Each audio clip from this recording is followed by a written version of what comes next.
Mataas ang ekspektasyon sa atin ng bayan dahil hindi lang tayo basta nagtapos.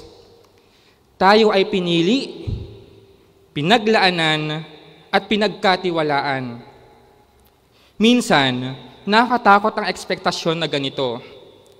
Pero kung tatanungin niyo ako kung ano ang mas nakakatakot, ito yung lumabas sa universidad na walang konsensya. Ang unang salitang Ilocano na natutuhan ko ay ang abot, o sa Filipino ay nangangahulugang butas. Tuwing isinasama ako ni nanay, ang aking lola sa bukid, hindi patag na lupa ang nilalakaran namin.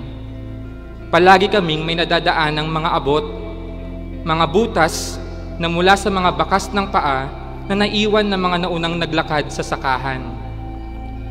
5 taon lamang ako noon.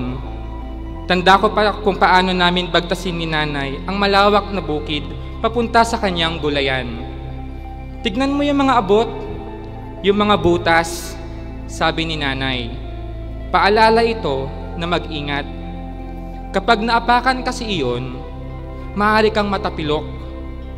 At dahil marami ang mga butas na ito, kalaunan, tinawag ko itong abot-abot.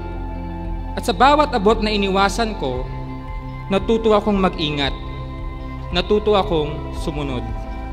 Nang pumunta ako sa Maynila, akala ko naiwan ko na ang bukid. Pero hindi pala. Iba lang ang itsura nito.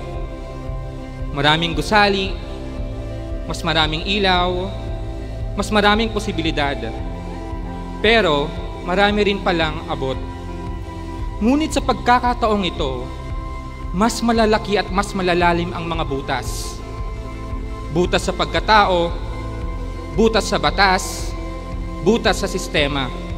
Ang mas nakakatakot pa ay ang mga abot na ito ay hindi natutuyo, kundi lalo pang lumalalim habang tumatagal. Hindi tulad ng putik sa bukid na dinaanan namin ni nanay, na tinuyo ng araw. Ang mga butas dito ay tila pinapalalim ng kahirapan. At sa buhay ko rito sa Maynila, hindi ko kasama si nanay, pero may naging gabay ako. Ang mga aral na ikinintal sa akin ng UP Manila. Ang kaibahan nga lang sa itinuro sa akin ng UP kumpara sa itinuro sa akin ni nanay ay huwag ko raw iwasan ang mga abot na ito. Bagkus, turo ng UP sa akin na silipin, tapakan, punan, at tanungin, bakit may butas? Bakit malalim ang butas? At bakit kailangang takpan ng butas? Sana, sa bawat hakbang natin palabas ng universidad na ito, dala natin hindi lang ang pangalan ng UP sa ating mga diploma, kundi ang kamalayang may nakita at may naunawaan. Nakakatakot lumabas ng may husay pero manhid. Nakakatakot lumabas ng may dangal pero walang pakialam. Nakakatakot ito dahil maraming mga kapwa natin ang nahihirapan at nagtitiis sa sobrang bulok na sistema. Alam natin ang pakiramdam ng maghirap at magtiis. At higit sa lahat, alam natin na hindi lahat ay may kakayahang makaahon. At kung tunay ngang may nakita at naunawaan tayo, hindi natin sila dapat iwan. Dapat samahan natin sila at alamin pa ang kanilang mga istorya. Sa laban para sa makataong sahod, sa karapatan sa edukasyon, sa maayos na serbisyong pangkalusugan, at sa panawagan ng hustisya. Agyaman ng UP Manila.